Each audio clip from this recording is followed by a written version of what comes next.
வணக்கம் அன்பர்களே, நான் உங்கள் சயின்டிஃபிக் வேதிக் அஸ்ட்ராலஜர் அஸ்ட்ரோ ஆரஞ்சி பேசுகிறேன்.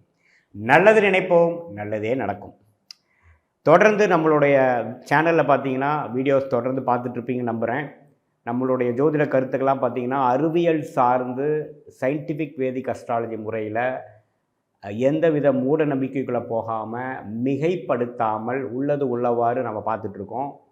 எப்படி ஒரு கர்மா நம்மளுடைய வாழ்க்கையில் சம்பவங்களாக மாறுகிறதுங்கிறத நம்ம துல்லியமாக அந்த ஒளி தத்துவ அடிப்படையில் பார்த்துட்ருக்கோம்.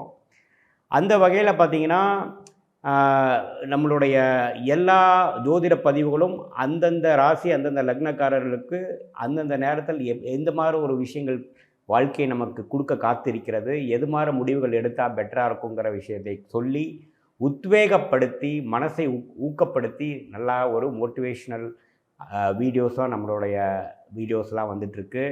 தொடர்ந்து நம்மளுடைய வீடியோஸ் பாருங்கள். புதுசாக நம்மளுடைய சேனலுக்கு ஃபஸ்ட் டைம் வரவங்க சப்ஸ்கிரைப் பண்ணுங்கள். ஸோ தட் தொடர்ந்து எங்களோட வீடியோஸ் உங்களுக்கு சேரும். அதே மாதிரி உங்கள் ஃப்ரெண்ட்ஸ் அண்ட் ரிலேட்டிவ்ஸ்க்கு ஷேர் பண்ணுங்கள், லைக் கொடுங்க. இந்த ஜோதிட வீடியோஸை பார்த்து உங்களுடைய வாழ்க்கையின் முடிவுகளை தக்கவாறு எடுத்து பலன் பெற வேண்டும் என்பது தான் என்னுடைய வேண்டுகோள். மிதுன ராசிக்காரர்களுக்கு பார்த்திங்கன்னா 4ஆம் இடத்தில் கேது, 10ஆம் இடத்தில் ராகு, 11ஆம் இடங்கிற லாபஸ்தானத்தில் குரு. நல்ல ஒரு ஆண்டு கிரகம் என்று சொல்லப்படுகிற விஷயத்தில் நல்லா தான் இருக்கார். சனி 9ஆம் இடத்தில் இருக்கிறார். அஷ்டம சனியிலேருந்து மிதுன ராசிக்காரர்கள் வெளியில் ஒரு ஆண்டு ஆகிவிட்டது. 23 ஒரு சுமாரான ஆண்டாக இருந்தாலும் 24 மிகவும் நன்றாக இருக்கும். முதலே நம்ம வீடியோஸில் சொல்லியிருக்கோம் மிதுன ராசிக்கு. ஸோ ஆண்டோட முதல் மாதமாகிய ஜனவரி 2024 மிதுன ராசிக்காரர்கள் எப்படி இருக்க போகுதுன்னு பார்க்கும்பொழுது ஓரளவுக்கு நல்ல ஒரு மாறுதலும் ஒரு நல்ல ஒரு டிரான்சிஷ்னரி ஒரு மந்தாக தான் ஜனவரி 2022 மிதுன ராசிக்காரர்களுக்கு இருக்குது. ஏன்னு கேட்டிங்கன்னா ராசி அதிபதியே பார்த்திங்கன்னா ஜனவரி 7ஆம் தேதியே ராசியை பார்க்குறார். மிதுன ராசியோட அதிபதி யார்? புதன். புதனே பார்த்திங்கன்னா 7ஆம் இடம் என்று சொல்லப்படுகிற தனுசு ராசிக்கு அதுக்கு ஒரு தனுசே பார்த்திங்கன்னா குருவின் வீடு. ஓரளவுக்கு குளிர் காஞ்சு அதோட ஓன் ராசியாகிய மிதுன ராசியை பார்ப்பது ஒரு நல்ல ஒரு வலு. ஸோ என்ன ஜாதகர் அந்த மிதுன ராசிக்காரர்கள் என்ன பண்ணணும்னு நினைக்கிறாங்களோ அதில் உத்வேகமாக செயல்படக்கூடிய விஷயத்தை கொடுக்கக்கூடிய ஒரு அமைப்பு தான் இது. அதே சமயத்தில் ஜனவரி 18ஆம் தேதி யோகமான கிரகம் மிதுன ராசிக்கு ராஜயோகத்தை கொடுக்கக்கூடிய சுக்கிரனும் பார்த்திங்கன்னா 7ஆம் இடத்துக்கு வரார். ஸோ இதனால் என்ன ஆகுனா நிறையா கான்டாக்ட்ஸு, ஃப்ரெண்ட்ஸு, புதிய ஒரு நபர் கான்டாக்ட்ஸ்லாம் ஒரு நல்ல ஒரு விஷயங்கள் மேஜிக் நடக்கக்கூடிய ஒரு விஷயமாக ஜனவரி மாதம் ஒரு 7ஆம் தேதிக்கு மேலே நம்ம பார்க்கலாம். ஆனால் இதில் என்ன ஒரு சின்ன குறை பார்த்திங்கன்னா செவ்வாய்ங்கிற ஒரு பாவகிரகம் மிதுன ராசிக்கு ஒரு மிகவும் சுமாரான கிரகமாகிய செவ்வாய் 7ஆம் இடத்துல புதனுக்கும் சுக்கிரனுக்காக வெயிட் பண்ணிகிட்டு இருக்கார். ஸோ அவர் என்ன பண்ணுவார்னா இந்த சுக்கிரன் புதனை கொஞ்சம் டிஸ்டர்ப் பண்ண தான் செய்யும். ஆனால் என்னதான் இருந்தாலும் குரு 9ஆம் பார்வையாக தனுசை பார்த்து செவ்வாய், புதன், சுக்கிரன், சூரியனையெல்லாம் ஓரளவுக்கு ஒரு ஒளியை கொடுக்குறார். ஆத்ம ஒளியை கொடுத்து பிரச்சனைகள் கைமீறி போகாமல் எல்லா விஷயங்களும் கடைசி நல்லபடியாக முடிந்து விட்டது, டென்ஷன் ஆனாலும் நல்லபடியாக முடிஞ்சு விட்டதுங்கிற மாதிரி ஒரு நல்ல அமைப்பை கொடுக்கக்கூடிய ஒரு மாதமாக ஜனவரி 2024 இருக்கிறதுங்க. இந்த குரு பார்த்தால் கோடி நன்மைங்கிற ஒரு விஷயத்தில் அது குரு அதோட வீட்டையே பார்க்குறார். ஸோ தனுசு ராசிக்குள்ளே எந்தெந்த கிரகம் வருதோ குருவின் பார்வை அதோட ஒரு ஓன் வீட்டு பார்வையாக வருது. நம்ம ஒரு நல்ல விஷயம். ஸோ பொதுவாக 4ஆம் இடம் என்று சொல்லப்படுகிற கன்னியில் இருக்கக்கூடிய கேது ஒரு வீடு விஷயங்களாகவும் இடம் விஷயங்களாகவும் நல்ல ஒரு பிராப்தத்தையும், வீடு விற்க முடியலன்னு நினைக்கிறவங்க, இடம் விற்க முடியலன்னு நினைக்கிறவங்க, நம்ம நாளாக போராடிட்டு இருக்கிறவங்களுக்கு ஒரு விற்று கையில் காசாகி அது மூலமாக கடன் அடைதல் அது மாதிரி சில விஷயங்கள்லாம் நடக்கும். ஏன்னா 4ஆம் வீட்டு அதிபதி புதனே 7ஆம் இடத்துல கேந்திரம் பெற்று ராசியை பார்த்து குருவின் பார்வையில் பெறார். ஸோ நல்ல விஷயங்கள்லாம் உண்டு. ஸோ மாதத்தின் முதல் 2 வாரம் பார்த்திங்கன்னா சுக்கிரன் 6இல் மறைந்து 12ஆம் பாவம் பார்க்குறனால சில பெண்கள் விஷயமாக சில விஷயங்கள்லாம் கொஞ்சம் கேர்ஃபுல்லாக இருக்கணும். மாநிலம் வெளிநாடு போகக்கூடிய விஷயங்கள்லாம் இருக்குது, கொஞ்சம் கேர்ஃபுல்லாக போயிட்டு வரணும்.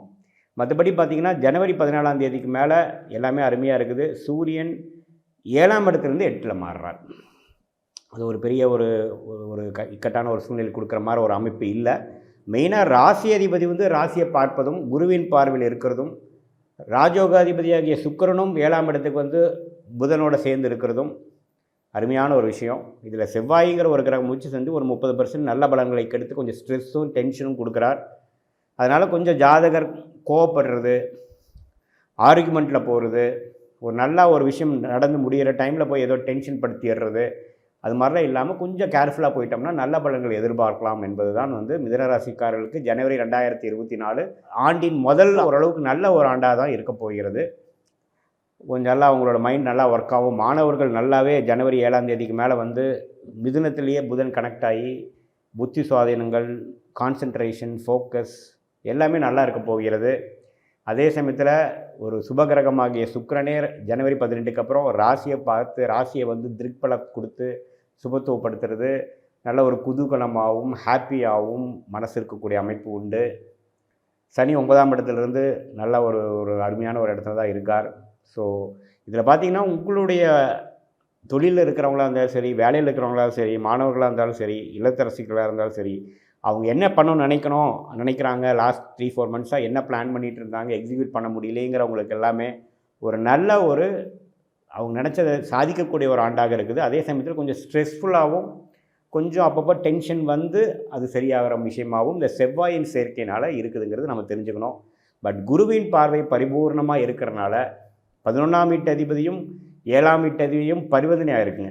அப்படி இருக்கிறது பார்த்திங்கன்னா நண்பர்களால் லாபங்கள், கான்டாக்ட்ஸ்னால் லாபங்கள், பங்குதாரர் மூலமாக லாபங்கள், மனைவினால் லாபங்கள் அப்படிங்கிற மாதிரி விஷயங்கள், பெண்ணாக இருந்தால் கணவனால் லாபங்கள் அப்படிங்கிற மாதிரி சில விஷயங்கள் இந்த மாதம் கட்டாயம் நீங்கள் குறிப்பாக ஜனவரி 7-8க்கு மேலே கண்டிப்பாக எதிர்பார்க்கலாம். பொதுவாக இந்த மாதம் வந்து மிதுனராசிக்காரங்களுக்கு ஒரு நியூ பிகினிங்காக 2024 ஆண்டோட ஒரு நல்ல ஒரு ஸ்ட்ராங் ஸ்டார்ட் கொடுக்கக்கூடிய ஒரு மாதமாக இருக்கும் என்பதை நம்பலாம். மிதுனராசிக்காரர்களுக்கு வந்து ஜனவரி 12ஆம் தேதி 13ஆம் தேதி அதாவது பொங்கல் நாளுக்கு முன்னாடி நாட்கள் 2 நாட்கள் பார்த்திங்கன்னா சந்திராஷ்டம நாட்களாக வருகிறது. ஸோ அந்த நாட்களில் கொஞ்சம் நீங்கள் கேர்ஃபுல்லாக இருக்கணும். புதிய ஒரு ஒரு விஷயம் தொடங்கக்கூடாது. ட்ராவலிங் பண்ணுறப்போ கொஞ்சம் கேர்ஃபுல்லாக இருங்க. கொஞ்சம் அசௌகரியம் ஆகிறதுக்கு வாய்ப்பு உண்டு. மைண்டு கொஞ்சம் கரெக்டாக ஒர்க் ஆகாமல் சில விஷயங்கள் கேர்லெஸ்ஸாக இருக்கக்கூடிய விஷயங்கள் உண்டு. உங்களுடைய கையில் இருக்கக்கூடிய பேக், உங்களுடைய பொசிஷன்ஸ்லாம் கொஞ்சம் அந்த நாள் கேர்ஃபுல்லாக வச்சுக்கோங்க. ஏதோ ஒன்றுன்னு இருக்கிற மாதிரி மைண்டு கொஞ்சம் அப்ரேட் ஆகக்கூடிய விஷயங்கள் உண்டு. ஸோ சந்திராஷ்டம் நாட்களாக ஜனவரி 12, 13 மிதுனராசிகளுக்கு வருது. அந்த நாட்களை வந்து கவனமாக புதிய எந்த விஷயம் தொடங்காத ஒரு அமைப்பை நீங்கள் அந்த நாட்களை பார்த்துக்கணும். இதுவரை இந்த ராசிக்காரர்களுக்கு கோச்சார முறையில் எப்படி வந்து கிரகங்கள் இருக்கிறது, அதனால் எப்படி இந்த வருங்கூடிய காலம் எப்படி இருக்க போகுதுங்கிறத நம்ம பார்த்தோம். நீங்கள் என்ன நேயர்கள் புரிஞ்சுக்கணுன்னு பார்த்தீங்கன்னா, இது கோச்சார பலன்களே தவிர இது வந்து உங்களுடைய ஜென்ம ஜாதகத்தில் எந்த நட்சத்திரத்தில் பிறந்தீங்க, என்ன நேரத்தில் பிறந்தீங்க, என்னென்ன தசாபுக்திகள் நடந்துகிட்ருக்குது அப்படிங்கிற பொறுத்து தான் துல்லியமான பலன்கள் எடுக்க முடியும். இது பொதுவான பலன்களே தான். இப்போ நான் சொன்னதில் பார்த்தீங்கன்னா, இந்த ராசிக்கு நான் சொன்ன நல்ல பலன்கள்லாம் ஓரளவுக்கு அதிகமாக நடக்கணும் அப்படின்னா உங்களுக்கு நல்ல தசாபுக்திகள் நடக்கணும். அதே சமயத்தில் நான் சொன்ன சாதகமற்ற பலன்கள் இருக்குது அப்படின்னு நான் சொன்னது வந்து கொஞ்சம் தூக்கலாக நடக்குது அப்படின்னா உங்களுடைய சாதகம் இல்லாத சில தசாபுக்திகள் நடக்குதுன்னு அர்த்தம்.